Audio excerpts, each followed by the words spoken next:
भारतातल्या लहान लहान गावांमधल्या कलाकारांची कला जर युरोप, ऑस्ट्रेलिया आणि अमेरिकेमधल्या मार्केटमध्ये पोहोचली तर काय होईल बरं? आजची जबरदस्त बिझनेस स्टोरी आपल्या भारतीय कलेला जगभर पसरवते, कलाकारांना संधी देते आणि कला केवळ गॅलरीमध्ये नाही तर आपल्या दैनंदिन जीवनात सुद्धा वापरली गेली पाहिजे हे सांगते. आजच्या पॉडकास्टमध्ये आपण गप्पा मारणार आहोत इनहेरिटेज या जर्मनीमध्ये स्थित कंपनीच्या फाउंडर स्वातीताई राणेंसोबत. व्हिडिओ शेवटपर्यंत नक्की बघा मित्रांनो, कारण मेक इन इंडिया नुसतं शहरात नाही तर भारताच्या गावागावात चालू आहे. नमस्कार मित्रांनो, मी राहुल आणि इथे तुम्हाला दाखवतो अमेरिकेतील गोष्टी आपल्या मराठमोळ्या स्टाईलमध्ये. आज आपल्या सोबत आहे एक खास गेस्ट जे आपल्या सोबत जॉईन झाले आहेत जर्मनीवर, Swatitai Rane. Welcome to the American Bhau podcast Swatitai. Thank you Rahul, मला ही संधी दिल्याबद्दल आणि ती विकेंडला सॅटर्डेला माझ्यासाठी वेळ काढल्याबद्दल खूप खूप धन्यवाद. मी आजच्या एपिसोडला घेऊन फार एक्साइटेड आहे, कारण हा पहिला आपला इंटरनॅशनल कोलॅबरेशन असणार आहे इनहेरिटेज सोबत. आणि मला इनहेरिटेज बद्दलचा जो तुझा प्रवास आहे तो पूर्ण डिटेलमध्ये ऐकून आपल्या व्ह्युअर्स सोबत शेअर करायचा आहे. तर सगळ्यात पहिले आपण सुरुवात करूयात. तू सिटी बँक सारख्या बँकमध्ये व्हाईस प्रेसिडेंट या पदावर होती, म्हणजे तू तुझं कॉर्पोरेट लॅडर तू क्लाइंब केलंय बऱ्यापैकी. आता हे सगळं चालू असताना, करिअर चालू असताना, इनहेरिटेज ही जी तू कंपनी चालवते, ज्याच्यामध्ये जगभरातल्या आपल्या लोकांना आपल्या ज्या पारंपरिक आर्ट्स आहेत, क्राफ्ट्स आहेत, त्यांच्या तू भारतातल्या कारागिरांसोबत जाऊन काम करते आणि ते जगभरात लोकांना पोहोचवते. तर VP of Citibank to working with local artist in India, म्हणजे मला फार असा फार मोठी ती तफावत जाणवते. ही संकल्पना कशी सुरू झाली? ही संकल्पना सुरू झाली एक 3 वर्षापूर्वी. माझ्या एका मित्राचा 50वा वाढदिवस होता आणि तो अमेरिकेमध्ये राहतो आणि त्याला मला एक गिफ्ट पाठवायचं होतं. मल्टी मिलियनर आहे, त्यामुळे त्याच्याकडे सगळं होतं, सगळं आहे. मग गिफ्ट काय द्यायचं अशा वेळी, असा विचार करत होते आणि माझे काही इंडियामध्ये कलेची आवड असल्यामुळे इंडियामध्ये काही कलावंतांशी माझे कॉन्टॅक्ट होते. तर अशाच एका मी आर्टिस्टला कॉन्टॅक्ट केला. ओडिसामध्ये आहेत ते. पट्टचित्र आर्टिस्ट आहेत आणि त्यांच्याकडून मग मी एक पेंटिंग बनवून घेतलं आणि त्या मित्राला गिफ्ट म्हणून पाठवलं, विच इज व्हेरी युनिक त्याच्यासाठी पण, माझ्यासाठीही, की मी काहीतरी असं हँडमेड इंडियातल्या आर्टिस्टने बनवलेलं मी काहीतरी देऊ शकले. सो ती माझ्यासाठी सुरुवात होती आणि that was a good starting point. आणि त्याच वर्षी मी जयपूरलाही गेले होते ॲज अ टुरिस्ट म्हणून. आणि मी एवढी इम्प्रेस झाले त्या सिटीमधून, की तिथे काय नाही मिळत आणि प्रत्येक जण काही ना काहीतरी काम करतोच आहे. म्हणजे दुकानं आहेत, कोणी दागिने विकतंय, कोणी कपडे विकतंय, कोणी मार्बल विकतंय, कोणी काय विकतंय आणि फुटपाथवरतीही लोकं असं छोटासा फडका घालून काहीतरी कानातले विकताय. म्हणजे माझ्या नजरेत तरी भिकारी कुठे ते दिसला नाही. सगळीजण स्वतःच्या कष्टाने काम करून पैसे कमवत होते. तो विचार खूप इम्प्रेस झाले मी तिथे. आणि तिथे मी गेल्यावरती एकदा एका हँड ब्लॉक प्रिंटच्या मॅन्युफॅक्चरिंग युनिटला मी भेट दिली. कारण खूप आवड होती मला जयपुरी बेडशीट्स आणि जयपुरी कपडे या गोष्टींची. तर तिथे बोलता-बोलता मला त्याचे जे ओनर्स आहेत त्यांच्याशी मी गप्पा मारल्या आणि त्यांनी मला सांगितलं, त्यांचं आडनावही छिप्पा आहे. छिप्पा म्हणजे छापणे. वॉव! तर त्यांची पिढीजात तेच करतात. गेले म्हणजे त्यांना माहिती आहे तेव्हापासून ते हँड ब्लॉक प्रिंटचीच कला करतात. तर मग त्यांच्याशी गप्पा मारता-मारता तेवढ्यातच त्यांचे वडील आले. तर मी त्यांच्या वडिलांशी बोलले. तर वडील टीचर होते. म्हटलं, "असं कसं? वडिलांनी हे केलं नाही. तुम्ही म्हणता की तुमचे पूर्वज करत आले." तर म्हणे, "नाही, कारण ह्याच्यात पैसे नाहीये." हं. म्हणून मी टीचर झालो आणि माझा मुलगा बी-कॉम ग्रॅज्युएट आहे आणि माझा असा असं त्याच्यासाठी माझं असं स्वप्न होतं की त्याने दिल्ली किंवा मुंबईसारख्या शहरात जाऊन सीए व्हावं आणि तिथे जाऊन नोकरी करावी आणि हँड ब्लॉक प्रिंटिंग करू नये, कारण पैसे नाहीयेत. पण या मुलाला मात्र त्याच्या आजोबांची, पूर्वजांची कला पुढे न्यायची होती. तर त्याने घरातल्या लोकांशी भांडून आजोबांची फॅक्टरी रिओपन केली आणि आता तो त्या क्षेत्रामध्ये आहे. म्हटलं किती सुंदर सुंदर स्टोरी आहे. आणि पण तो म्हणाला, की "मॅडम तुम्ही मला ते घरी जस्टिफाय करायला खूप कठीण जातं. माझा एक लहान मुलगा आहे, तो मोठा झाल्यानंतर त्याने पण माझ्याकडे तेवढ्याच रिस्पेक्टफुली बघायला पाहिजे, जेवढं मी माझ्या वडिलांना बघतो, की अरे ते टीचर आहेत." तर माझ्या मुलाने पण माझ्याकडे तसंच बघितलं पाहिजे आणि असा माझा उद्देश आहे. त्याने असं नको म्हणायला, की "अरे पप्पा तुम्ही खूप कमी पैसे कमवले, हे काय तुम्ही केलं त्याच्यापेक्षा दिल्ली, मुंबईला जाऊन काहीतरी नोकरी केली असती तर मी अजून काही चांगलं करू शकलो असतो." तेव्हा कुठेतरी मला जरा वाईट वाटलं, की आपण जेव्हा इंडियाला जातो, तेव्हा आपण ह्या सगळ्या गोष्टींसाठी जातो. आपण मोदकासाठी जातो, पुरणपोळीसाठी जातो, पैठणी साड्यांसाठी जातो, लखनवी कुर्त्यांसाठी जातो. आपण काही TCSने रोबोटिक्समध्ये काय इनोव्हेशन केलंय किंवा ICICI बँकने ट्रान्झॅक्शन मॉनिटरिंगमध्ये AI वापरून काय किती छान काम करतायत, यासाठी जात नाही. तर जर का आपण ह्या गोष्टींचा वापरच नाही केला, तर ह्या गोष्टी काही दिवसांनी नाहीशा होतील बरोबर.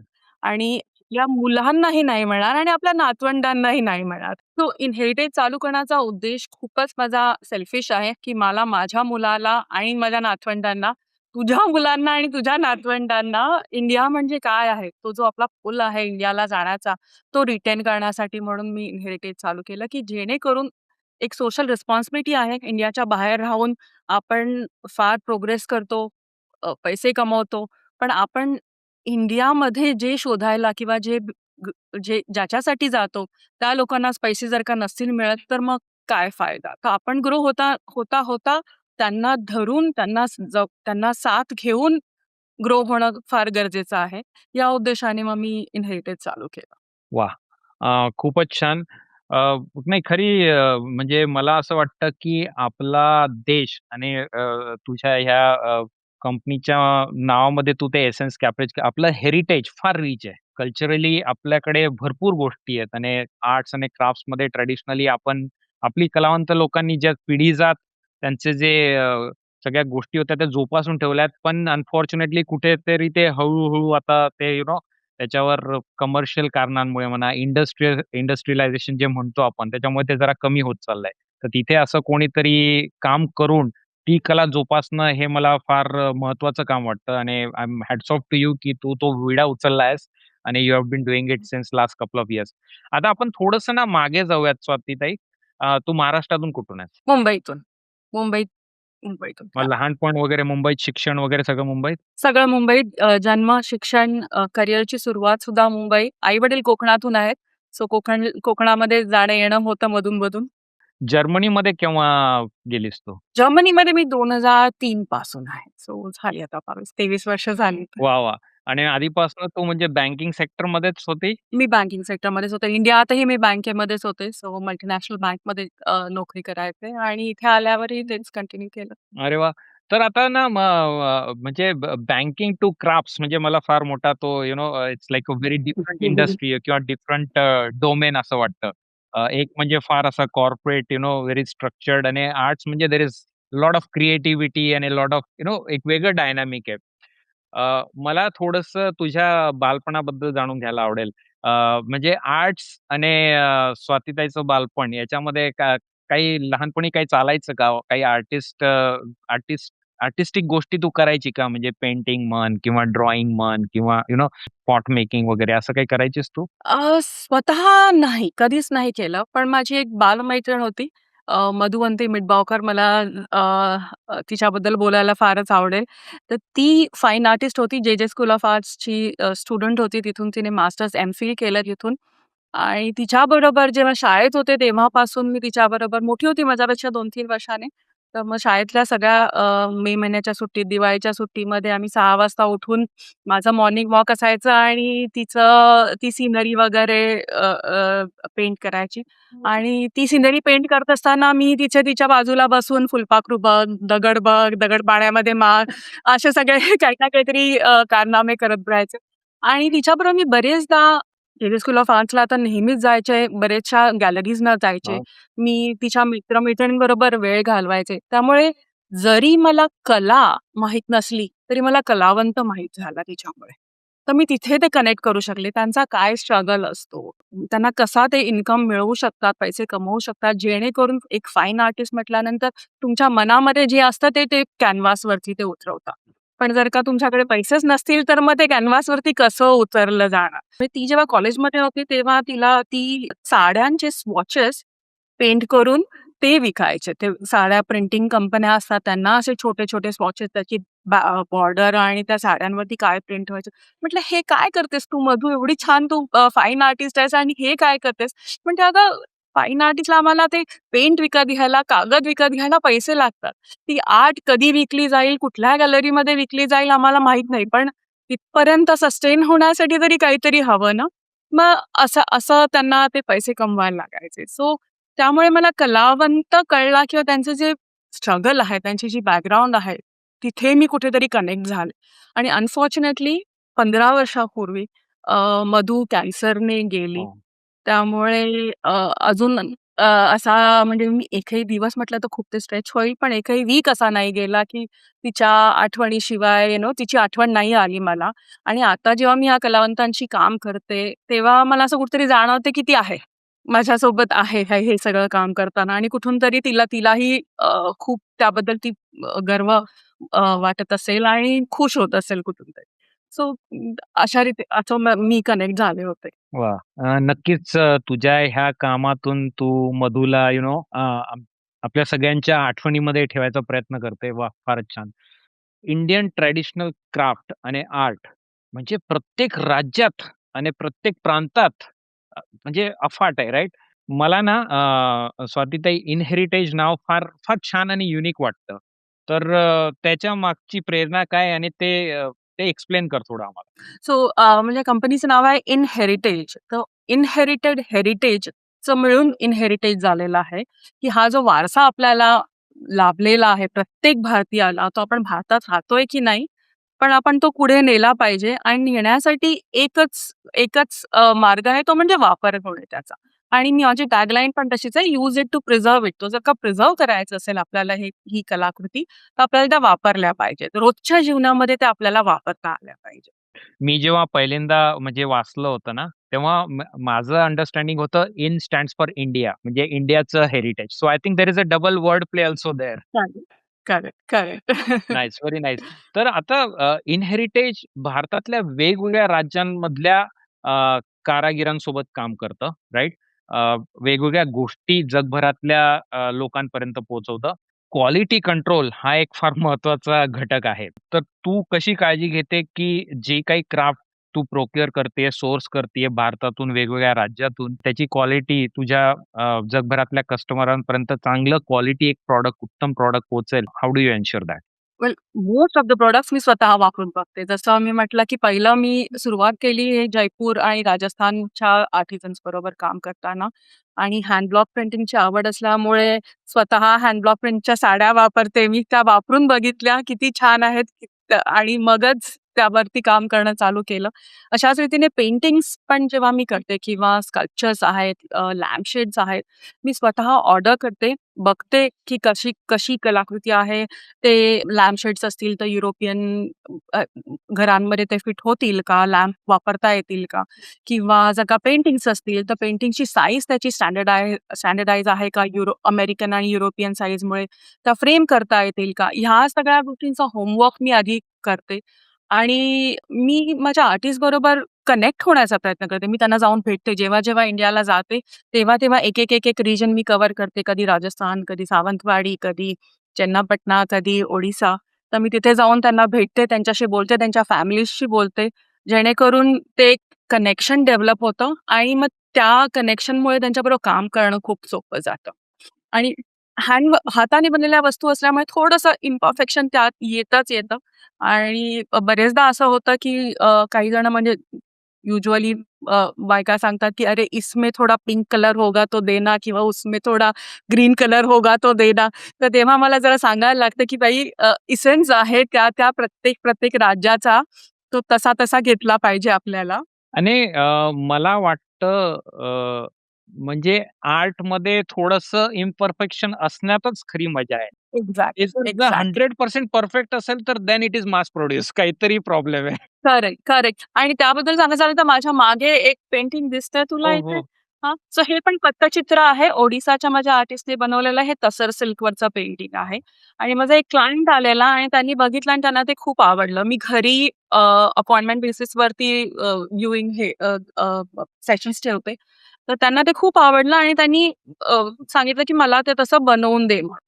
आणि म्हटलं, की "तुम्हाला कुठे लावायचंय ते सांगा." तर त्यांनी मला त्यांचा वॉल वरती एक ब्लॅक एंड व्हाईट आणि असा येलो थोडासा टिंच असलेला वॉलपेपर आहे सोफ्याच्या मागे, त्याचा फोटो पाठवला. म्हटलं, "ठीक आहे." आम्ही मेजरमेंट्स वगैरे घेऊन त्यांच्याकडून बनवून घेतलं. ते म्हणाला, की "स्वाती थोडा ना पिवळा रंग असला असता तर चांगलं झालं असतं, कारण ते माझ्या वॉलपेपरवरती काहीतरी येलो आहे." म्हटलं, "तुला हवं तर तू दुसरा काहीतरी शोधतोस का त्या रंगामध्ये?" म्हणाला, "नको, मला हे फार आवडलं." सो आम्ही हे बनवून घेतलं आणि बनवून झाल्यानंतर माझ्या आर्टिस्टने मला फोटो पाठवला. कृष्णाच्या मागे इथे व्हाईट दिसतं गोल, त्याने पिवळं केलं होतं, हो. न सांगता. सो ते एवढं कनेक्ट झालं आणि क्लायंट एवढा खुश झालाय, की त्याच्या वॉलपेपरला ते न सांगताही मॅच झालं. इम्परफेक्शन आहे, स्टँडर्डायझेशन नाहीये. त्या आर्टिस्टने त्या दिवशी त्याला वाटलं पिवळा रंग द्यावा, त्याने दिला आणि तो मॅचही झाला.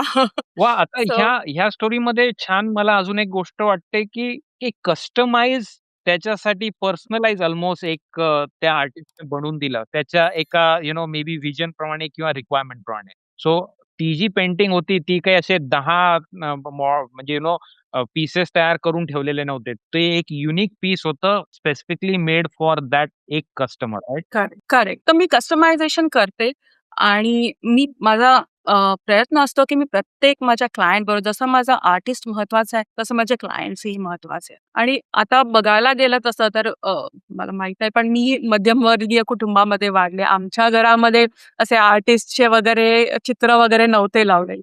अजूनही मी जेव्हा इंडियामध्ये जाते किंवा इथल्या माझ्या मैत्रिणींच्या घरी जाते, तेव्हा प्रत्येकाच्या घरी असे होम डेपो आणि टार्गेटमधनंच आणलेले कुठलेतरी पेंटिंग्स लावलेले असतात किंवा इंडियन दिवे वगैरे लावले तरी पण ते आपल्या बाजूच्या देशातनं आलेले असतात, जरी हो, कमळ असलं तरी. हो. तर मग का नाही आपल्या मध्यमवर्गीय माणसांना पण आर्टिस्ट पण म्हणजे त्यांना पण असा स्वतःच्या घरामध्ये अशा कलाकृती लावता आल्या पाहिजेत. सो तोही एक अँगल होता, की मी काय करू शकेन जेणेकरून एवढे सुंदर हँडमेड पेंटिंग्स मध्यमवर्गीय कुटुंबांना पण अवेलेबल करता येतील. मग जर का मोठं पेंटिंग असेल, तर त्याला मी सिम्प्लिफाय करून छोटं कसं करू शकेन किंवा छोटं असेल, तर त्याला मी अजून त्याच्यामध्ये कलाकृती ॲड करून ते मोठं कसं करू शकेन. जर का कलर्स तुमचे वॉलचे कलर्स कुठले वेगळे असतील, सोफ्याचा रंग व्हाईट असेल, ब्राउन असेल, तर त्याच्यामध्ये काय करता येईल? तर मी मी ते कलावंतांबरोबर डिस्कस करून कस्टमायझेशन करते. सध्या माझ्याकडे ह्यावर्षी एक खूपच 3 प्रोजेक्ट्स आहेत. त्यातला एक प्रोजेक्ट खूप मोठा आहे आणि खूप खूप सुंदर आहे. तर त्यामध्ये भलं मोठं कस्टमायझेशन आहे आणि जे अशा प्रकारचं कस्टमायझेशन आहे, की ते म्हणजे आर्टिस्टही म्हणजे मी तर एक्साईट होतच असते प्रत्येक प्रोजेक्टसाठी. पण माझे कलावंतही फारच एक्साईट झालेले आहेत. वाह! जेव्हा स्वतः कलावंत एक्साईट होतो, तेव्हा आय थिंक डेफिनेटली एंड प्रॉडक्टवर, त्या कलेवर त्याचा कुठे ना कुठे प्रभाव पडतच असेल. आता मला ना, तू बऱ्यापैकी अमेरिकेत सुद्धा हे क्राफ्ट्स वगैरे आम्ही इथून घेऊ शकतो. आता जर अमेरिकेतला एखादा कस्टमर आहे आणि मला आता तीच पेंटिंग मे बी माझ्या बॅकड्रॉपसाठी हवी आहे, पण माझा बॅकड्रॉप मे बी वेगळा आहे, राइट? माझ्या लिव्हिंग रूममधला म्हण किंवा फॅमिली रूममधला. तर मला जर असं काही कस्टमायझेशन हवं असेल, तर ऑप्शन कसा असतो? म्हणजे मी कसं म्हणजे मी तुमच्या वेबसाईटवर जाऊन तिथे फक्त डायरेक्टली करायचं का? मला थोडीशी कस्टमाइज सर्व्हिस पाहिजे असेल, तर हाऊ डज इट वर्क? कारण मी रिमोट आहे. मी आहे अमेरिकेत, तू आहेस जर्मनीमध्ये. कलावंत आहेत भारतामध्ये. I know. That's a true globalization right? So Instagramवरती पण आमचा प्रेझेन्स आहे. तिथून मला कॉन्टॅक्ट करू शकता, डी-एम करू शकता आणि मग of course phone number exchange करून प्रॉडक्ट्स आपण कस्टमाइज करू शकतो. तुम्हाला काही पर्टिक्युलर कलर हवा असेल, काही शेप साइज हवी असेल, मला स्क्वेअर नको, रेक्टँगल पाहिजे, शेप मला गोल पाहिजे, तर तेही होऊ शकतं. मला अ, अ, पट्टचित्र नको, मी महाराष्ट्रातून आहे, तर मला काहीतरी महाराष्ट्रातलं काहीतरी हवंय किंवा मी महाराष्ट्रीयन आहे आणि माझी बायको राजस्थानची आहे, तर आम्हाला दोघांचं ते काहीतरी इसेन्स दिसला पाहिजे. एक्झॅक्टली. सो ह्या सगळ्या गोष्टी करायला मलाही आवडतात, माझ्या आर्टिस्टनाही आवडतात. सो जर का यूएसमधल्या कुठल्याही क्लायंट्सला जर का कस्टमायझेशन हवं असेल, तर जरूर मला कॉन्टॅक्ट करा. I would be very much happy to cater to their needs. Wow! So म्हणजे प्रिटी मच प्रत्येक क्लायंट किंवा कस्टमर सोबत तू पर्सनली त्यांच्या रिक्वायरमेंट प्रमाणे देऊ शकते आर्ट्स. करेक्ट. तर मी स्वतःला आर्ट क्युरेटर किंवा आर्ट डिझायनर म्हणते. कारण जसं इंटिरियर डिझायनर असतो, जो तुमच्या घरी येतो आणि बघतो आणि सांगतो, की हां, इथे सोफा चांगला दिसेल, तिथे कपाट चांगलं दिसेल, इकडे टीव्ही चांगला दिसेल, तिथून लाईट चांगलं दिसेल. तसं मी त्या प्रत्येक क्लायंटला मी सजेस्ट करते. कारण इंडिया एवढा मोठा आहे. इंडियामधल्या प्रत्येक राज्यामध्ये एवढे वेगळ्या-वेगळ्या प्रकारच्या कलाशैली होतात. तर जर का मी एखादा क्लायंट वेबसाईटवरती गेला किंवा मी फोटो शेअर केले, तर कन्फ्यूज होऊन जातात, बरोबर. की एवढ्या 100 कलाशैलींमधलं काय मी सिलेक्ट करू? आपल्याला तेवढं नॉलेजही नसतं आणि अ, अ, जाणीवही होत नाही त्याची आणि ओव्हरवेल्मिंग पण होतं. सगळंच छान दिसतंय, मग मी काय निवडू? असं. मग यावेळेला थोडं कस्टमायझेशन करून किंवा हँड होल्डिंग करून क्लायंटला जर का चांगला एखादा प्रॉडक्ट शोधता आला, तर उत्तम होतं. आता याच्यामध्ये मला लगेच एक प्रश्न काय येतो माहिती आहे का माझ्या डोक्यात. ठीक आहे, मला म्हणजे आवडलं. मी तुझ्याशी संपर्कात आलो. आपण डिस्कस केलं आणि तू एक छान एखादा आपला इंडियामधल्या आर्टिस्टला तू ते सांगितलंय बनवायला. आता मी वाट किती दिवस बघायची? किती दिवसांनी मला ती माझा आर्ट पीस मिळणार आहे? Depends on the size. अच्छा. साइझ जर का जास्त मोठा असेल तर वेळ लागतो.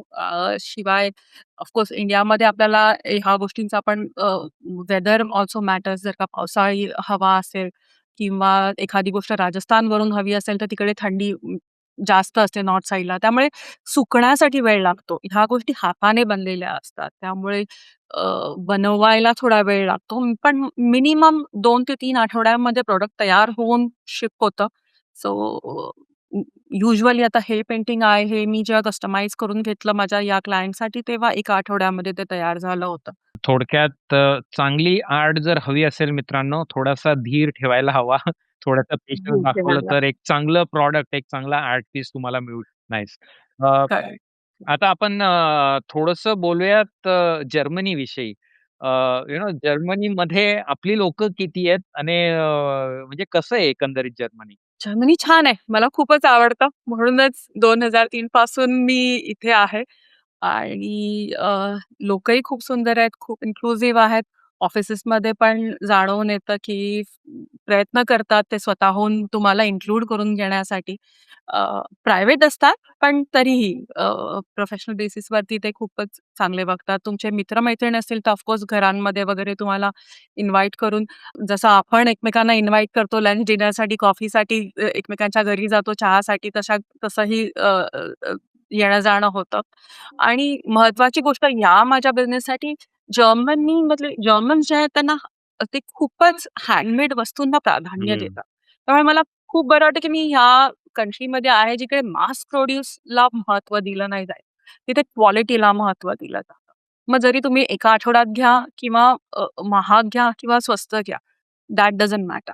तुम्ही हाताने बनलेली गोष्ट आहे म्हटल्यानंतर ते खूपच खुश होतात. त्याची व्हॅल्यू त्यांना जाणवते आणि ख्रिसमसच्या वेळेला राजस्थानी एका आर्टिस्टकडून मी हँड ब्लॉक प्रिंटचे कॅन्डल स्टँड्स बनवले होते त्यांनी. तर ते मी जर्मन फॅमिलीजना दाखवले आणि त्यांना खूपच आवडले. आणि त्यांचं असं होतं, की "ओ एवढे सुंदर-सुंदर बनवलेत, तर आम्हाला काहीतरी डोनेट करायला आवडेल. आम्ही त्यांना पैसे डोनेट करू का तुझ्या थ्रू? कारण तुला माहिती आहे, की ते कुठे जातील पैसे." आणि मी म्हटलं, की "नाही, त्या लोकांना डोनेशन नकोय तुमचं. त्यांना पैसे हवेत, पण ते डिग्निफाईड वेने अर्न केलेले पैसे हवे." त्यामुळे बरेचदा असं होतं ह्यावर्षी आता 2025 मध्ये खूप पाऊस पडला. हं. त्यामुळे हे जे आर्टिस्ट गावांमध्ये राहतात, जमिनीवर बसून पेंट करतात. म्हणजे तासनतास एक-एक पेंटिंग बनवायला कधी-कधी 3-3 महिने लागतात. तर इमॅजिन कर तेवढ्या 8-8, 10-10 तास जमिनीवर बसून पेंट करायचं असेल, तर केवढं ते स्ट्रेन होत असेल त्यांच्या पाठीला वगैरे. आणि पाऊस असतो, सुकत नाहीत कलर्स. कुठेतरी कौलारू हर असतं, त्यातून पाणी टपकत असतं. पण केव्हाही त्यांनी असं मला फोन करून सांगितलं नाही, की "मॅडम पैसे द्या." फोन करून सांगतात, "मॅडम काम द्या." बरेच आमच्याकडे टुरिस्ट येत नाहीये. माझं पाऊस पाऊस भरपूर पडलाय, त्यामुळे पेंटिंग्स विकली जात नाहीयेत किंवा बहिणीचं लग्न आहे, मला पैशाची गरज आहे. तुम्ही काही माझ्यासाठी पेंटिंग्स विकू शकता का म्हणून. सो मग जेव्हा मी हे एक गोष्ट जर्मन फॅमिलीजना सांगितलं, तेव्हा त्यांना त्याचंही अजून कौतुक वाटलं, की म्हणजे किती सेल्फ रिस्पेक्ट आहे त्यांच्यामध्ये हो. ना. सो ह्या गोष्टींमुळे मला त्यांच्याशी काम करायला किंवा त्यांचा बिझनेस अजून जगभरात पोहोचवायला मोटिव्हेशन मिळतं. वाह! जर्मनीमध्ये आपली मराठी लोकं आहेत का? खूप आहेत, खूप आहेत, खूप आहेत. म्हणजे जेव्हा 2003 मध्ये आले होते, तेव्हा असं महिन्यातून एकदा कोणतरी दिसायचा आणि दिसला की हसायचो आम्ही. लगेच त्याला स्माईल द्यायचो आणि विचारायचो, "कुठून आलास? काय?" वगैरे. पण आता असं चप्प्या-चप्प्यावरती दिसतात. मराठीही भरपूर आहेत. हल्लीच आता 1-2 आठवड्यापूर्वीच माझ्या एका ओळखीच्या मराठी कपलने इथे मराठी रेस्टॉरंट चालू केलं. तर खूप हिट जात आहे. तर एवढी लोकं आहेत, की मराठी रेस्टॉरंट पण चालू झालंय वाह! वाह! आणि हां, हां.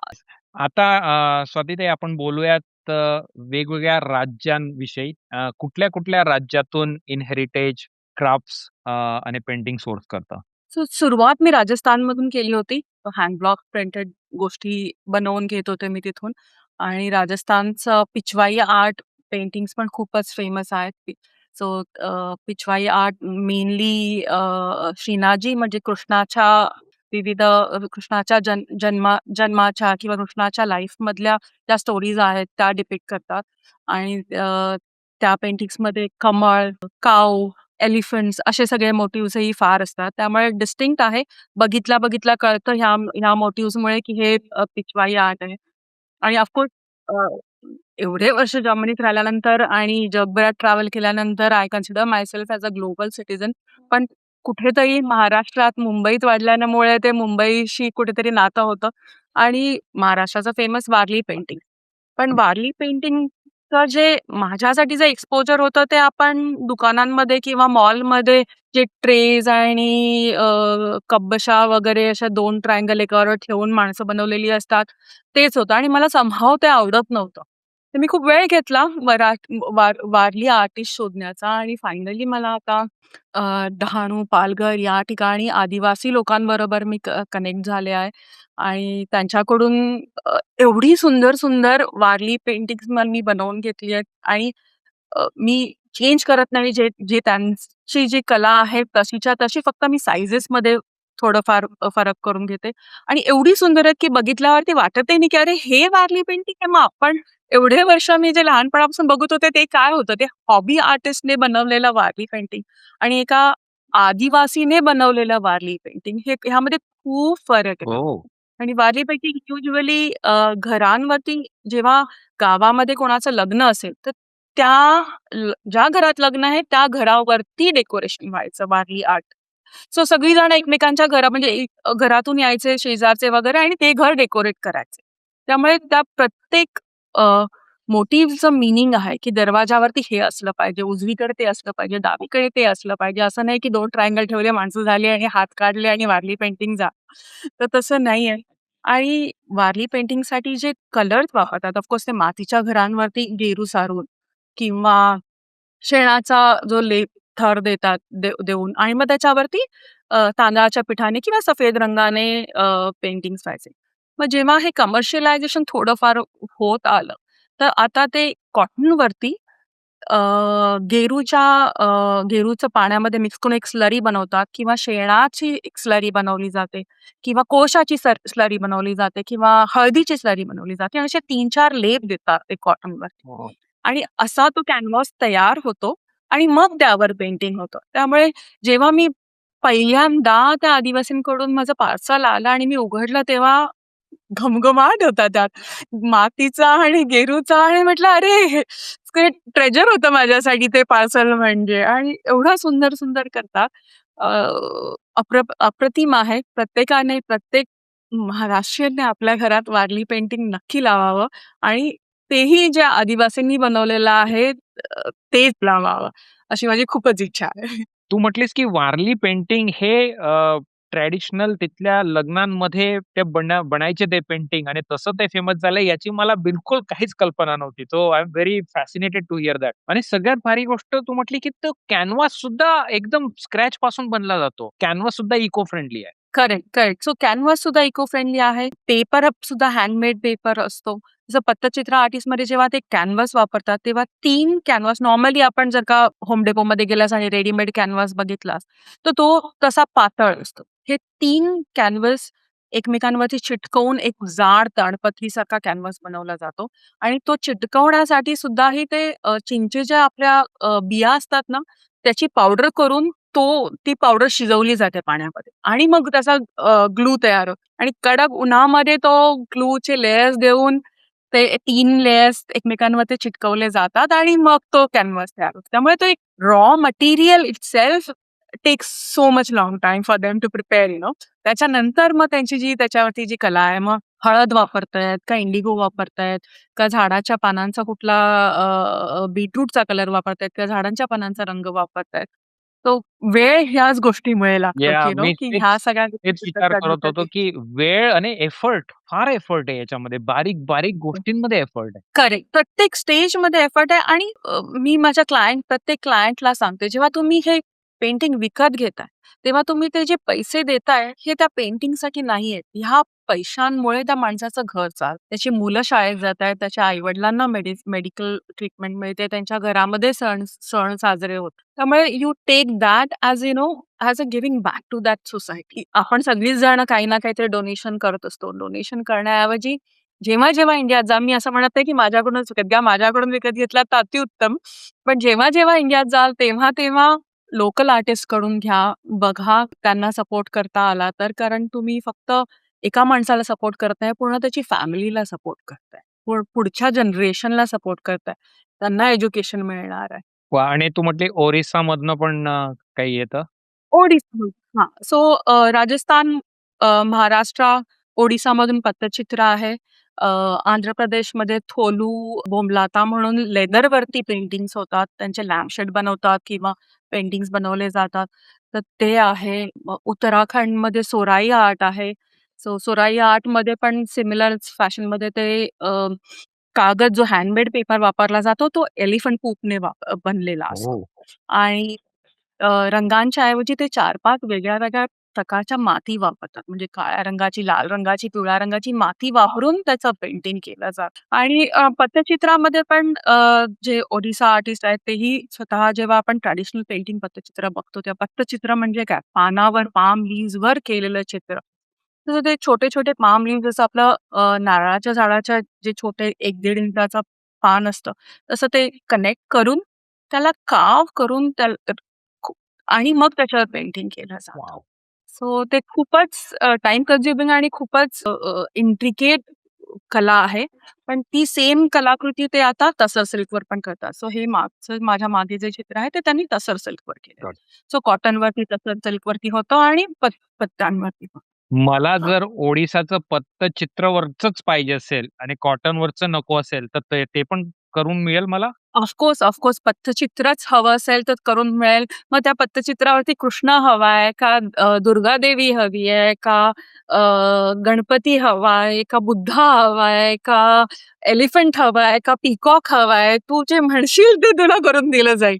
इनफॅक्ट मला ॲक्चुअली एका प्रोजेक्टबद्दल बोलायला फारच आवडेल. जे मी अगोदर म्हटलं की ह्या प्रोजेक्टवरती मी काम करते. सो हा जो क्लायंट आहे हा केरळ मध्ये मल्याळी क्लायंट आहे आणि त्यांचं स्वतःचं स्पाइस प्लांटेशन आहे. तर तिथे त्यांनी आता एक फार्म हाऊस बनवतायत आणि त्या फार्म हाऊस उभारलेला आहे. आता त्यांचं इंटिरियर डेकोरेशन चालू आहे आणि त्यांना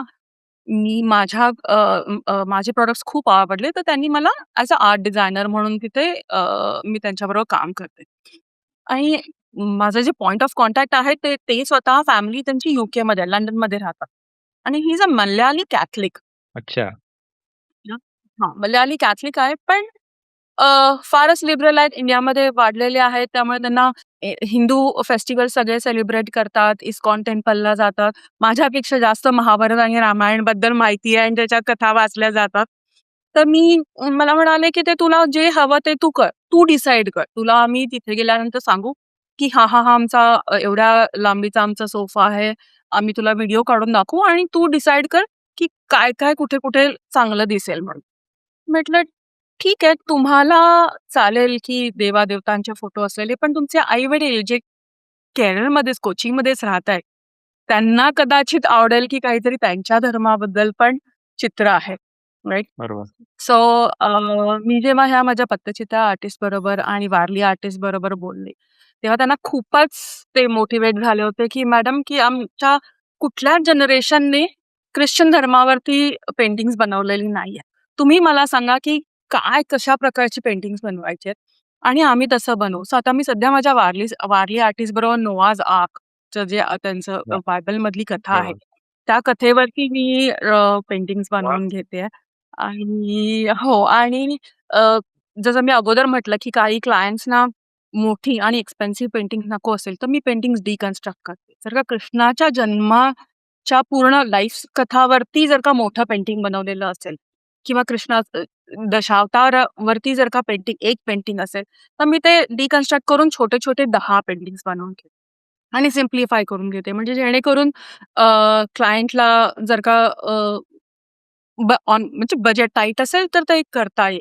मग त्या पद्धतीने मी बायबलमधल्या कथा आता डिकन्स्ट्रक्ट करून छोट्या-छोट्या कथा करून ते पट्टचित्र आर्टिस्ट म्हणून कडून बनवून घेतोय.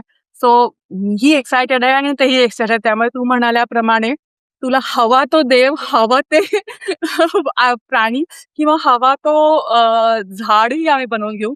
सेम क्लायंटने मला आजच सकाळी फोटो पाठवला.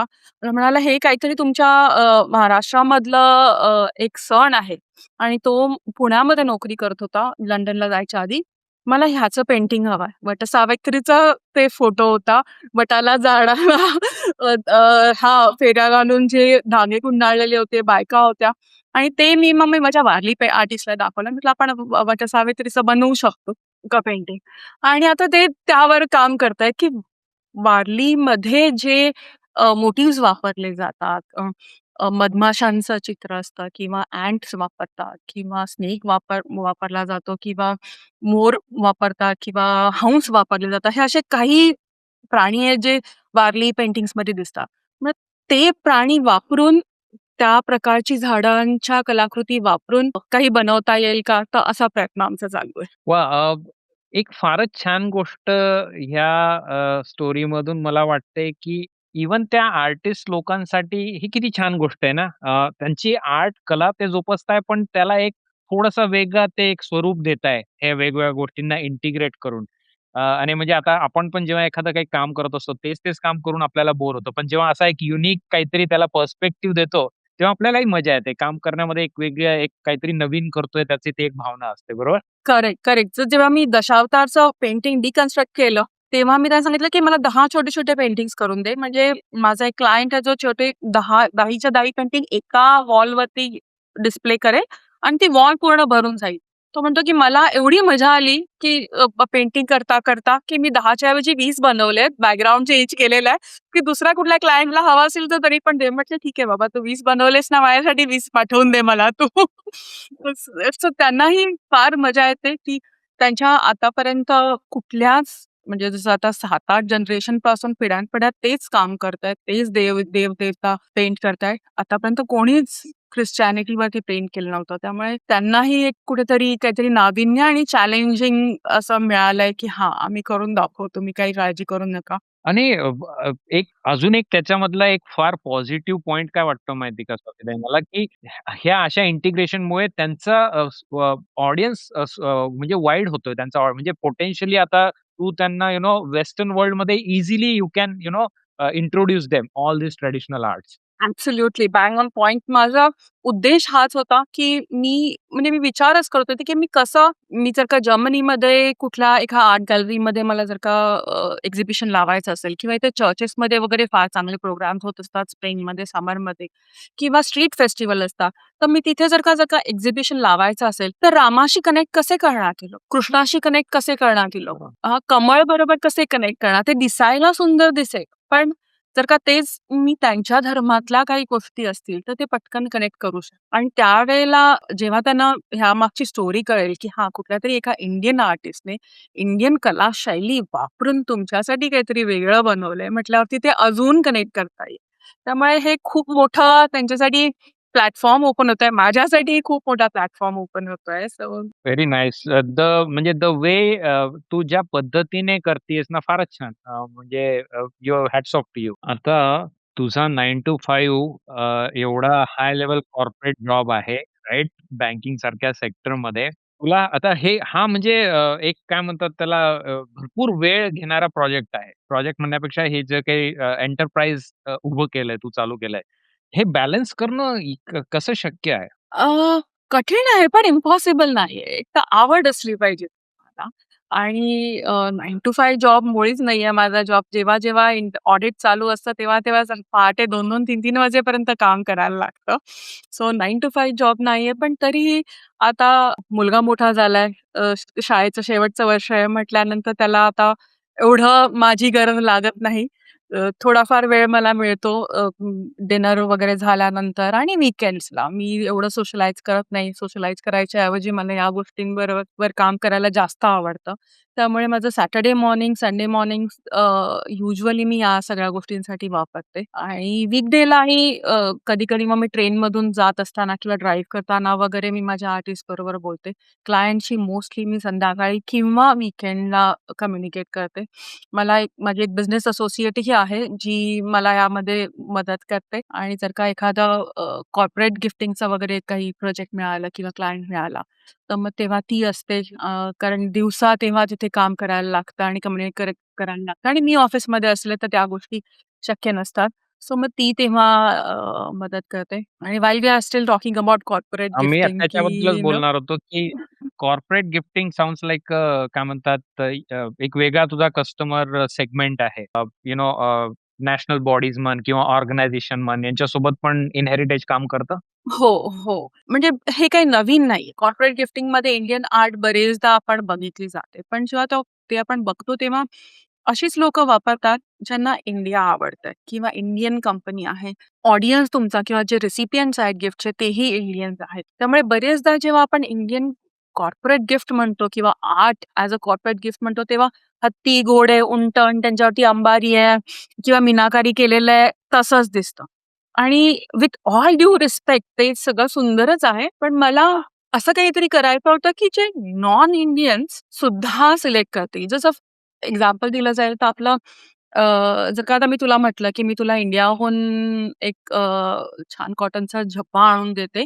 तू ऑफिसला घालून जाशील का? तर तू जाणार नाही. पण तेच तू राल्फ लॉरेनमध्ये जाऊन शर्ट घेशील विकत पण आणि ते खूप छान कौतुकाने ऑफिसला घालून जाशील. बरोबर. टॅग बघितला तर मेड इन इंडिया कॉटन आहे. झब्ब्यासाठी सुद्धा मेड इन इंडिया तेच कॉटन वापरलं जाईल. सो आपलं कॉटन एवढं सुंदर इंटिग्रेट झालंय वेस्टर्न सोसायटीमध्ये. मला हे आर्टही इंटिग्रेट करायचंय वेस्टर्न सोसायटी. मग मी कसं करता येईल? माझ्याकडे सध्या मी इंडियन कौन्सिलेट बरोबर इथे काम करते त्यांच्या कॉर्पोरेट गिफ्टिंगसाठी. वाह! सो त्यांच्या थ्रू बऱ्याचशा जर्मन पॉलिटिशियन्स म्हणा किंवा ऑर्गनायझेशन्स म्हणा, तिथे ते गिफ्ट जातात आणि माझ्या प्रत्येक गिफ्ट बॉक्समध्ये एक इन्फॉर्मेशनचं कार्ड असतं त्या गिफ्टबद्दल, त्या रिजनबद्दल, जेणेकरून लोकांना त्याच्याबद्दल नॉलेज होईल. आणि मागच्या वर्षी मी त्यांना गिफ्ट दिलेलं तर एक पॉकेट स्क्वेअर बनवून दिला होता. माझे जे हँड ब्लॉक प्रिंटिंगचे जे आर्टिस्ट आहेत ते म्हणाले, की आतापर्यंत आम्ही कधीच मला वाटत नाही, की जयपूरमध्ये कोणी पॉकेट स्क्वेअर हँड ब्लॉक प्रिंटने बनवले असतील. So hand block printed pocket squares बनवून दिलेले. ह्या वर्षी आम्ही जयपूर ब्लू पॉटरीचे कोस्टर्स त्यांच्यासाठी दिले. म्हणजे हे छोट्या आयटम्स आहेत, जे बल्कमध्ये घेऊ शकतात कॉर्पोरेट क्लायंट्स बरोबर. आणि इथे तुम्ही ते वापरू शकता. इथे पॉकेट स्क्वेअर किती कॉमन आहे. प्रत्येक जण पॉकेट स्क्वेअर इम्पोर्टंट मीटिंगसाठी किंवा इव्हेंटसाठी ब्लेझर्सवरती लावतो आणि कोस्टर्सही वापरले जातात. म्हटल्यावरती ते फार उपयोगी येतं. पण again hand block printed pocket square म्हणा किंवा ब्लू पॉटरी कोस्टर्स म्हणा, हे खूप इंडियनाइज होतं. बरोबर. तर मग जर का फार मी आता बँकर आहे म्हटल्यावर, की बँकेमध्ये काय लोकं गिफ्ट देऊ शकतील किंवा एका फिनटेक कंपनीमधले लोकं काय गिफ्ट देऊ शकतील. इंजिनिअरिंग कंपनीज काय त्यांना इंजिनिअर्सना काहीही पडलेलं नसते. काय आर्ट, कुठला आर्ट काही काही फरक पडत नाहीत त्यांना. त्यांना ते फ्लॅश ड्राईव्ह आणि अशा सगळ्या गोष्टीचीच आवड असते. मग त्यांना मी काय देऊ शकेन, जे माझ्या आर्टिस्टने बनवलेलं आहे. जे हातात घेतल्यावर वाटणारही नाही, की इंडियातून बनवून आलंय आणि कुठल्या हेरिटेज आर्टिस्टने बनवलेलं आहे. बरोबर. मग असा विचार करता काही इंजिनिअरिंग फर्मसाठी आम्ही पझल्स बनवून घेतली लाकडाची, वॉव! की आणि ही लाकडाची पझल्स कर्नाटकामध्ये चेन्नापटना गाव आहे. तिथल्या एका विमेन असोसिएशनकडून आम्ही बनवून घेतली. आणि चेन्नापटनाचं वैशिष्ट्य आपल्या महाराष्ट्राचं जे सावंतवाडी गाव आहे, जिथून जी लाकडाची खेळणी फेमस आहेत, त्याचं. भाऊ म्हटला तरी चालेल. सेम बनलं जातं तिथे. सो तसं मी बनवून घेतलं. एका रोबोटिक्स कंपनीसाठी आम्ही अगेन चेन्नापटणाच्या त्याच असोसिएशनकडून एक रेप्लिका बनवून घेतलं रोबोटिक आर्मचा.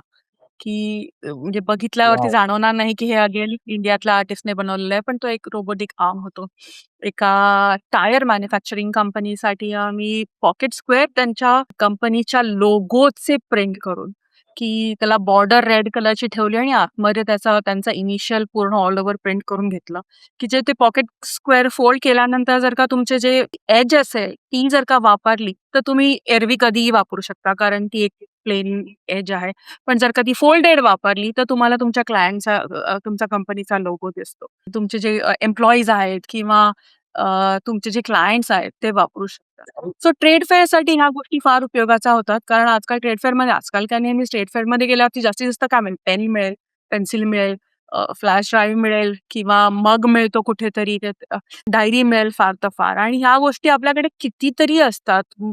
ऑफिसच्या ड्रॉवरमध्ये पडलेल्या असतात. त्या एकदा तिथे हौशीने आपण जाऊन घेऊन येतो आणि नंतर मग वापरल्या जात नाही. पण तेच जर का ट्रेड फेअरमध्ये आपण ह्या अशा गोष्टी वापरल्या, की पॉकेट स्क्वेअर म्हणा किंवा जयपूर आता मी सध्या एका क्लायंटसाठी काम करते. त्यांना एम्प्लॉयी वेलकम किट असतं. त्याच्यामध्ये जयपूर ब्लू पॉटरीमधून बॉर्डरला त्यांची पॅटर्न पण मध्ये कंपनीचं नाव लिहून. मी एका जर्मन क्लायंटसाठी काम करते. त्यांना एप्रिलमध्ये ईस्टरच्या वेळेला त्यांना गिफ्ट देण्यासाठी हवं आहे. तर मग त्यांनी 8-10 फॅमिली मेंबर्सची नावं मला दिलेली आहेत, की प्रत्येक फॅमिली मेंबरचं नाव त्या पोस्टरवरती लिहून दिलं जाईल. पण बॉर्डरमध्ये जयपूर ब्लू पॉटरीची तुमची जी बुट्टी असते, ती असेल. सो असा प्रयत्न मी करते, जेणेकरून फास्ट पेस इंडस्ट्रीजमध्ये, मॉडर्न होम्समध्ये जसं आपलं कॉटन इंटिग्रेट झालंय, तसं आपलं आर्टही इंटिग्रेट व्हावं. वाह! वाह! कॉर्पोरेट क्लायंट्स अमेरिकेमधनं पण तुझ्यासोबत काम करू शकतात, त्यांना जर बल्कमध्ये पाहिजे असेल तर? कॉर्पोरेट क्लायंट्स कुठेही बेस असू दे, आम्ही डिलिव्हरी करतो. बरेचदा असं होतं, की जर्मन क्लायंट आहे किंवा यूकेचा क्लायंट आहे, पण ट्रेड फेअर होते यूएसमध्ये आणि तिथे अटेंड करणार. मग एवढं गिफ्ट्स घेऊन कसं जाणार? मग आम्ही डायरेक्ट डिलिव्हरी देतो. तुमचं जिथे व्हेन्यू असेल, तुमच्या हॉटेलमध्ये म्हणा किंवा व्हेन्यूमध्ये, तिथे आम्ही डायरेक्ट देऊ. मग तुम्ही आहात अमेरिकेमध्ये, पण तुमचं ट्रेड फेअर आहे जपानमध्ये, तर आम्ही तुम्हाला जपानमध्ये देऊ. सो हां, तर ती सवलत आम्ही त्यांना वाह! देतो. आणि छान गोष्ट मला ही वाटली तू आधी सांगितलं तसं, की तुम्ही एक त्या ब्रँडची आयडेंटिटी पण त्या गिफ्ट आयटममध्ये कुठेतरी इन्कॉर्पोरेट करायचा प्रयत्न करतात. त्याच्यामुळे एक ते त्याचं यू-एस-पी वाढतो आणि त्याचं खऱ्या अर्थाने ती गोष्ट उपयोगी होते किंवा उपयोग केला जातो त्याचा. खरं. कुठलाही बिझनेस लॉन्च करणं आणि त्याला आता तुझा बऱ्यापैकी ग्लोबल आहे आणि तर ह्या बिझनेसला मला आय एम शुअर काही ना काही चॅलेंजेस आलेच असणार तू लॉन्च केल्यापासनं. So let's talk about those.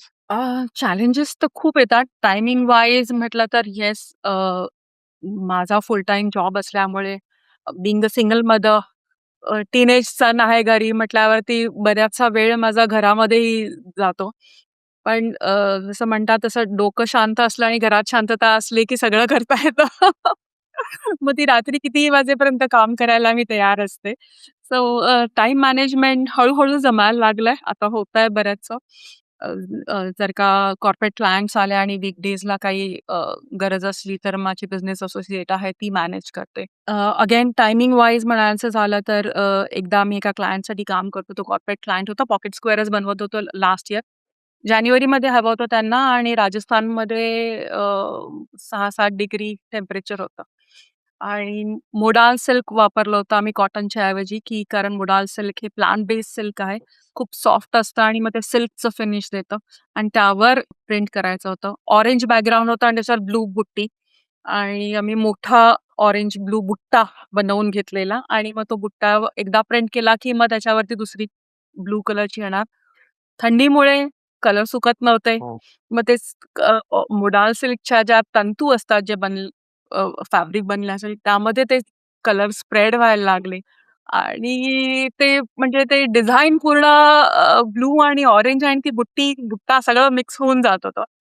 मग शेवटी माझ्या आर्टिस्टने जे पंखे असतात, हीटरवाले पंखे आपल्याकडे जसे लग्नांमध्ये पंखे मिळायचे, तर तसे तिथे हीटरवाले पंखे मिळतात. ते भाड्याने मागवले. कसंबसं आम्ही काम कंप्लीट केलं.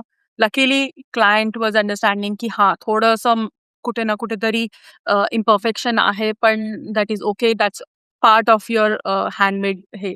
पण तरीही कुठेतरी आम्हाला असं वाटतं की हे बरोबर नाही. काहीतरी आपल्याला ते रेक्टिफाय करायला लागतं. इथे मला वाटतं मला माझा कॉर्पोरेट जॉबमधल्या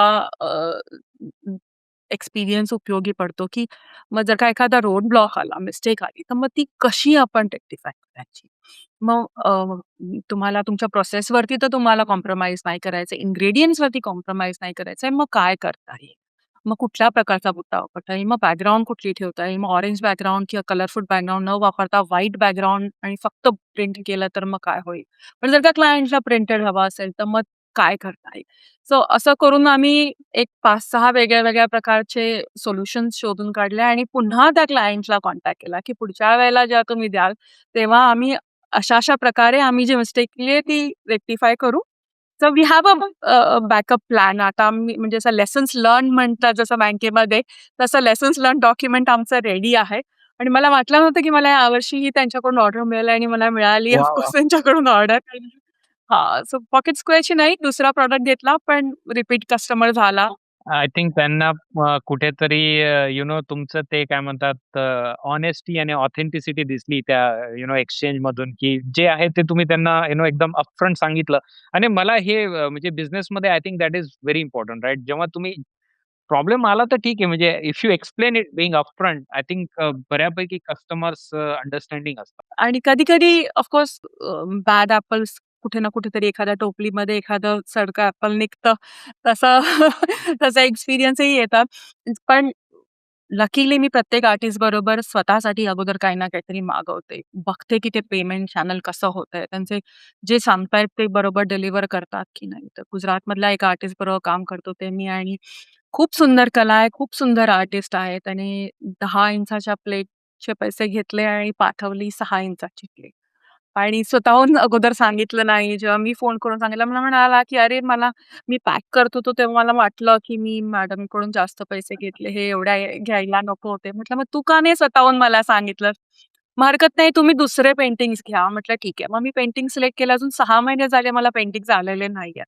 सो कुठे ना कुठेतरी तो एक बॅड पण माझ्यापर्यंत तो एक्सपिरियन्स आहे, तिथपर्यंत ठीक आहे. माझ्या क्लायंट्सला मिळाला नाही पाहिजे तो एक्सपिरियन्स. म्हणून मी आय मेक शुअर की end to end supply chain आहे ती मी ट्राय करते स्वतः, टेस्ट करते आणि मगच त्या क्लायंटला आर्टिस्टला ऑनबोर्ड करते. विथआऊट दॅट आणि करतच नाही.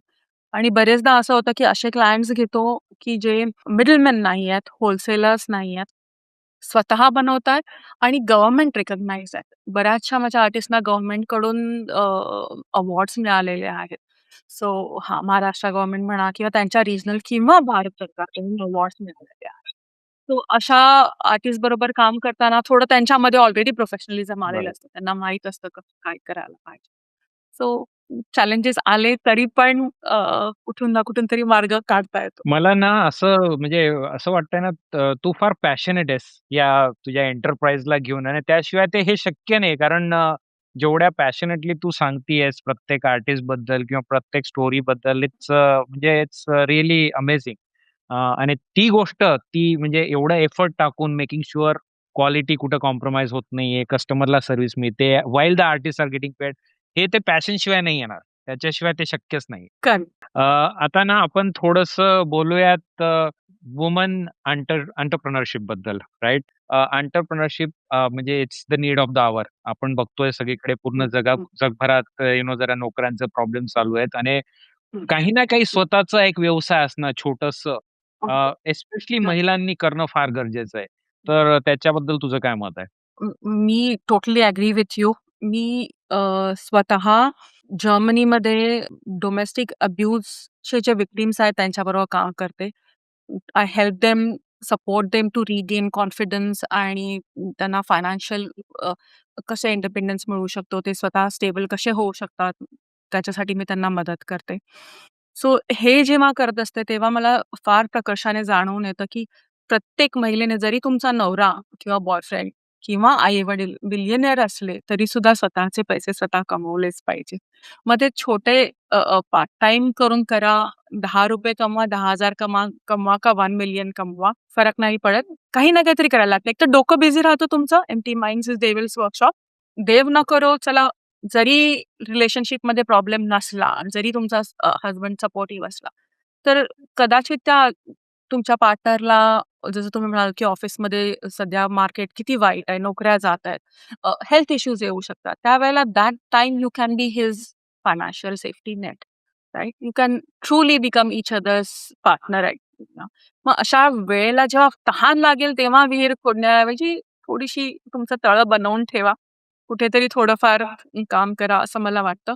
आणि जे माझा स्वतःचा बिझनेसचा बॅकग्राऊंड नाहीये. माझे आई-वडील नोकरी करत होते, गव्हर्नमेंट एम्प्लॉईज होते. त्यामुळे मलाही स्वतःला खात्री नव्हती. त्यामुळे मी सुरुवात फार छोट्या ह्याने केली, एका आर्टिस्ट बरोबर काम करत. एक्सपिरियन्स वाढत जाईल आणि मग हळू तुम्हाला ते करता येईल. जी माझी बिझनेस असोसिएट आहे, ती होममेकर आहे. तिला 2 मुलं आहेत, नवरा आणि 1 कुत्रा. So, त्यामुळे ती माझ्यापेक्षा भरपूर बिझी असते. सतत कोण ना कोणतरी आजारी असतं, सतत कोण ना कोणतरी घरी येत असतं. त्यामुळे वेळ तिला फार कमी मिळतो माझ्यापेक्षाही.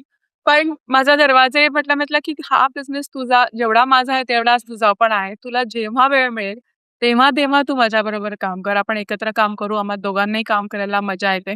सो मी तर म्हणेन, की प्रत्येक होममेकरने काही ना काहीतरी छोटं, जरी हॉबी म्हणून केलं तरी चालेल, पण काही ना काहीतरी स्वतःचं चालू करायला केलं पाहिजे. वाह!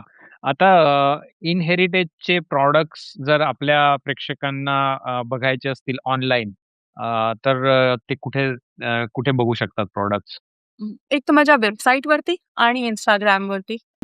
पण जर का तुम्हाला काही कस्टमाइज करून हवं असेल, काही पर्टिक्युलर रिजनमधून काही गोष्टी हव्या असेल, तर do reach out to me and I will make sure that तुमच्या कस्टमायझेशनच्या रिक्वायरमेंट्स प्रमाणे त्या गोष्टी बनल्या जातील. मी हा फीडबॅक तुला आधी पण दिलाय ऑफलाईन, पण मला तुझी वेबसाईट जी आहे ना इनहेरिटेजची, ती फार अप्रतिम वाटते. म्हणजे डिझाइन जी आहे आणि म्हणजे एक वेगळंच त्याला minimalist eight very very beautiful. ते आय थिंक तो जो भाव आहे तुझ्या त्या इनहेरिटेजच्या स्टोरी मागचा, तो त्या डिझाइनमध्ये कुठेतरी उतरलाय. Thank you. माझ्या नीसला खूपच आवडेल हा हा प्रतिसाद दिलेला हा फीडबॅक. कारण तिने बनवलाय. ती ग्राफिक डिझायनर आहे. ती वेबसाईट मॅनेज करते. तर तिने ही वेबसाईट डिझाइन केलाय आणि it's always a pleasure to work with your niece. आत्यासाठी ती फारच वेळ काढून करते. बरेचदा Instagramचे रील्स वगैरेही बनवायला मी तिला सांगत असते, की "बाई मला काही जमत नाही. हे कसं करायचं? कुठला ऑडिओ घ्यायचा? काय करायचं?" सो तिची फार मदत होते मला. तुला वाटतं का, की सोशल मीडियाचा स्पेशली Instagramचा इनहेरिटेजला बऱ्यापैकी फायदा होतो ऑन द बिझनेस साइड? बऱ्यापैकी फायदा होतो. येस. बरेचदा जर्मन क्लायंट्स किंवा American clients, non Indian American clients किंवा नॉन इंडियन जर्मन क्लायंट्स मला रील्स बघून वगैरे कॉन्टॅक्ट करतायत आणि त्यांना आता पेंटिंग्स हवे आहेत आणि क्युरिओसिटी तरी वाढतीये. राइट. रीच अजून एवढा वाढला नाहीये. होपफुली स्लोली अँड स्टडीली Instagramचा रीचही किंवा सोशल मीडियाचा रीचही वाढेल आणि लोकांमध्ये क्युरिओसिटी निर्माण करणं हे फार महत्वाचं असतं गुड. आणि ते साध्य होईल. Nice, nice. मला छान वाटतंय, की जेवढे चांगली वेबसाईट आहे तेवढ्याच चांगल्या पद्धतीने तुम्ही Instagram पण वापरताय. आपल्या ह्या चॅनलवर आमचा एक फार मोठा फोकस असतो, की सोशल मीडियाचा सगळ्या लोकांनी आपल्या व्यवसायासाठी, आपल्या पर्सनल ब्रँडसाठी एकदम चांगला वापर केला पाहिजे. त्याचा एक स्पीकर म्हणून तुम्ही आजच्या त्या नॉईजमधनं वरती उठण्यासाठी वापर केला पाहिजे. त्याच्यामुळे हॅट्स ऑफ टू इनहेरिटेज. जेव्हा आपला संवाद सुरू झाला या कोलॅबोरेशनबद्दल, तेव्हा मी तुला एक रिक्वेस्ट केली, की ह्या वॉलवर काय चांगलं दिसेल, तर त्याच्यासाठी तू आम्हाला 2 गोष्टी पाठवल्या आहेत. तर त्या 2 गोष्टी मला दाखवायला आवडतील. तर ह्या ज्या पेंटिंग्स आहेत, यांची स्टोरी काय आहे? ह्या कुठल्या पेंटिंग्स आहेत आणि यांना काय म्हणतात? ह्या पट्टचित्रा पेंटिंग्स आहेत. ओडिशावरून आलेल्या आहेत आणि तुझी जी वॉल्स आहेत चा फोटो शेअर केला होता. ते बेज कलर होता त्या वॉलवरती. त्यामुळे मी असं निवडलं, की त्याला ब्राउन कलरची फ्रेम आहे आणि रेड बॅकग्राऊंडमुळे ते पॉपअप होईल त्या वॉलवरती. वर-खाली लावलं किंवा बाजू-बाजूला लावलं तरीही ते उठून दिसेल त्या वॉलवरती. ह्याचा बघितला, गणपतीचा बघितला तर तो डान्स करतानाचा गणपती आहे तो. तो ओडिसाचं जे ओडिसा नृत्य आहे त्याची जी शैली त्यात थोडी वाह! दिसतेय. आणि दुसरं आहे ते जगन्नाथ कृष्णाचा अवतार जे आहे ओह! त्याचं चित्र. जगन्नाथपुरीचे जे okay. Correct, correct. Correct, correct. So कृष्णाचं चित्र आहे वाह! ते. Thank you so much. आम्हाला हे कलाकृती, हे पेंटिंग्स फारच आवडले आणि लवकरच आता हे ते वॉलवर जाणार आहेत. Thank you so much Swatitai. Very nice. मित्रांनो, इनहेरिटेजच्या सगळ्या लिंक्स तुम्हाला खाली डिस्क्रिप्शनमध्ये सापडतीलच. यांची वेबसाईटची लिंक, Instagramची लिंक आणि माझी कळकळीची विनंती आहे, की तुम्हाला जर काही गिफ्ट्स हव्या असतील तुमच्या घरासाठी किंवा रिटर्न गिफ्ट्स हव्या असतील किंवा तुमच्या कॉर्पोरेट गिफ्ट्स हव्या असतील, तर नक्कीच तुम्ही स्वातीताईंना कॉन्टॅक्ट करा आणि त्यांच्याकडून हे पर्सनलाइज आपल्या भारतातून ऑथेंटिकली एकदम प्रामाणिकपणे बनवलेले कारागिरांनी बनवलेल्या गोष्टी नक्की घ्या. वाह! स्वातीताई, तुझा प्रवास फारच इन्स्पायरिंग आहे. कॉर्पोरेट करियर चालू ठेवून एक आपल्या ट्रेडिशनल आर्टिस्ट लोकांना एक तू फार छान असा एक ग्लोबल प्लॅटफॉर्म बनवला आहेस इनहेरिटेजच्या मार्फत. त्याच्याबद्दल तुझं खूप खूप कौतुक आणि खूप खूप आभार. Thank you Rahul. मला ही संधी दिल्याबद्दल आणि एवढं कौतुक केल्याबद्दल कलावंतांचं. त्यांनाही फार मोटिव्हेशन येईल अजून छान छान काम करण्यासाठी आणि तुमचे जे प्रेक्षक आहेत त्यांनाही धन्यवाद. मित्रांनो, तुम्हाला हा व्हिडिओ कसा वाटला हे खाली कमेंट करून नक्की कळवा आणि चॅनलला कृपया कृपया सबस्क्राईब करायला विसरू नका. भेटूयात लवकरच एका नवीन व्हिडिओमध्ये. तोच तर वाजव रे! वाजवलंय.